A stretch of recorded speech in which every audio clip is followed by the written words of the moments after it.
నీతిపరుడైన బ్రహ్మచారి అయిన ప్రధానమంత్రికి మద్దతుగా నిలబడండి దయచేసి. ఆ వ్యక్తికి కూడా ఏమన్నా జరిగింది అంటే గుండెల్లో బాధతో చెబుతున్నా, ఇక దేశాన్ని రక్షించేవాడు లేడమ్మా, ఆయన మరో హనుమంతుడు, మరో భీష్ముడు. నాకు పార్టీలతో నిమిత్తం లేదు, నాకు ఆయన అంటే అభిమానం. ఆయన ఖచ్చితమైన నిర్ణయాలు ఉన్నాయి. వీళ్ళకి లొంగే మనిషి కాదు ఆయన. ఆయన పార్టీ మారినే నేను ఆయన అభిమానిస్తే, ఎందుకంటే నా వ్యక్తిత్వం ముఖ్యం, మనం అక్కడ పార్టీలు ముఖ్యం కాదు. అటువంటి వాడు కూడా కాపాడలేకపోతే ఇంకేం చేయలేమని మనం వదిలేసినట్టే లెక్క.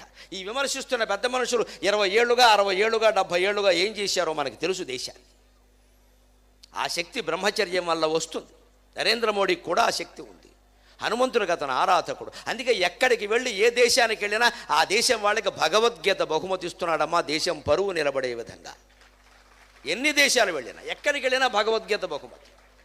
అమెరికా వెళ్ళి 9 రోజులు ఉంటే అనుకోకుండా ఆ 9 రోజులు దసరా నవరాత్రులు అయితే మీరేమన్నా అనుకోండి, మీరు ఎంత ప్రధానమంత్రి అయినా అవ్వండి, అధ్యక్షుడు అవ్వండి, నేను ఈ 9 రోజులు అన్నం తినను, కేవలం నీళ్లు తాగుతాను, నిమ్మరసం తాగుతాను, నాకు అదే ఇవ్వండి అని ఇతర మర్యాదలన్నీ పక్కన పెట్టి తన దుర్గాదేవి భక్తుని చాటుకున్న ఏకైక లౌకికవాది, ఏకైక భారతీయుడు నరేంద్ర మోదీ.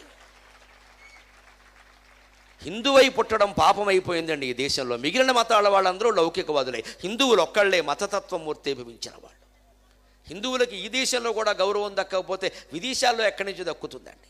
రామాయణం చదివినవాడు, సుందరకాండ చదివినవాడు, హనుమంతుడిని ప్రేరణగా తీసుకున్నవాడు. కాబట్టే ఉగ్రవాదుల పట్ల ఎలా ఉండాలో అలాగే ఖచ్చితంగా చెబుతున్నాడు. నిన్న కూడా చెప్పాడు, నట్లు బోల్ట్లు బిగుస్తున్నాయి, అందుకే జరుగుతోంది, కంగారు పడకండి అన్నాడు.